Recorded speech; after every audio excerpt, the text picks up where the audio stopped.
na nagkaroon nga ng mga pag-uusap, hindi ma'am, pakipag-usap ang Vice Presidente doon sa mga supporters sila doon sa labas ng detention center doon sa Dahig, ano po. At marami siyang sinabi doon. Yung iba narinig nyo na kanina, no? Pero basically, mamaya kung may time tayo, ipi-playback po natin lahat yan. Pero sinasabi niya po doon na yung pinagbasehan ng ilang desisyon ay base sa mga joke daw. Oh.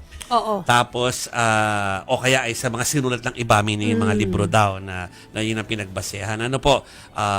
Tapos ay, mamaya, yung mga sinabi nila, alam ko, inanda ng producers natin na naging basehan nga dito. Ano po? Tapos, isa pang very, very interesting sa akin doon na sinabi niya when it comes to the whole process ay yung pagko-consider nila nung possibility na magpalit ng lawyer. Naku, Ay, paano kaya yun? Paano kaya yun? Eh, So, di ba Feb man. 23 na? Lapit na ng Feb 23. Uy, almost February na. So, So, 1 month na lang yun. Yung guest Oo. natin, kaya natin i-guess, kasi nga, na-anunsyo na i-represent niya yung ilan sa mga biktima, diba? Victims, yes. Pero Oo. syempre, so nawala lang po yung ating kakausapin, ano? Pero yung pong kausap na dapat natin ay yun ang pag-uusapan natin, yung kanilang join doon sa panel na yon na mag-defend doon sa mga biktima. Pero dahil siya ay expert naman sa mga ganap doon sa Dahig, tanongin natin anong epekto pag nagpalit ng lawyer. Hindi biro na Pag-aralan ng kaso. Aaralin yung kaso. So, isipin, madidelay yan. Yes. Magsisimula na sa 23 Oo nga. Parang nakapagod para kay FPRRD yun. Antay ng antay ng antay. Kaya Hanggang nga. kailan? Siyempre, ang concern ko, magkano yung bayad nila sa lawyer? Eh, di ba nabayaran na si Attorney Kaufman? Kaya nga. So anyway, habang hinintay natin ang pagbabalik po ng guest natin do sa ating Zoom, hindi ko lang kung ready na yung mga soundbites. Baka pwede natin i-playback ang mga sinabi ng Vice Presidente. Okay, while we're waiting. Kasi yun hanggang ngayon pa pala siya yung naka-duty. Kasi nga, di ba, ano sila dyan? Duty. So, siya yung naka-duty. Yung pamilya. Oo. Nagro-rotate May kasi turns. sila kung sino yung magbabantay kay FPRRD. So, it's VP Sara's turn. Let's listen in. Nila ang kaso ni Rodrigo Duterte na prejudge na po nato ang ICC as a biased political court, no? Hindi siya court of justice. Bias, no? Yung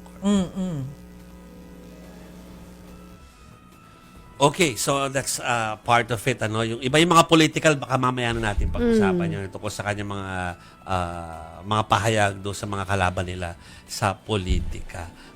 Pero habang hinintay natin si attorney, puntahan natin yung mga kasi tinalakay niya na po kung ano yung paniwala niya na bias nga yung court. Kasi ang pinagbasehan ng korte ay yung mga pahayag nila na mga minsan joke lang daw po yun. Hindi ko lang kung handa na yung mga soundbite natin nung mga nakalap natin ng mga sinabi nila dati pa bilang pamilya, yung parang sunod-sunod pinakat ko yun handa ba yun staff kung inyong pwede po ninyong i-playback yan para marinig nyo kung alin yung ilan sa mga sinabi nila doon tungkol sa kaso. Pakinggan natin. He's okay. Nag-usap kami about politics. Nag-usap kami about flood control. Nag-usap kami about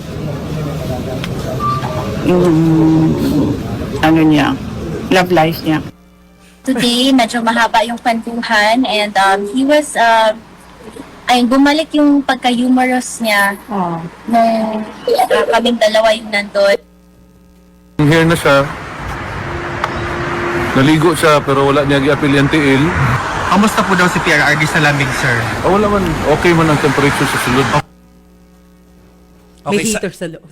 Some parts lang yun. Marami pang iba na sinasabi pinagbasihan doon ng korte. The thing is, yun na nga, noon pa man sinasabi na ni Attorney Kaufman na manahimik lahat. Oo. 'Di ba? Na wag masyadong ibigay na wag tatalakayin yung yung kaso, Yeah. at saka yung kung ano man yung estado ng kliyente, 'di ba? Tapos sinabihan din yung mga supporters ng mga Duterte doon na nakatambay na wag nang magsalita about the case, ano. Oo. Pero parang wala naman nagpapigil. Yeah. So, tas ngayon, na sinabi ng korte na nagamit nga yung ilan sa mga sinabi nila for consideration, yan, nasa huli talaga, buntot mo, Biased. hila mo. Buntot Oo. hila. Buntot mo, Buntot hila mo, mo. hila mo. Tama yata si Claire doon sa Si Yusek saying. Claire. Sinabi Ano? ni Yusek So anyway,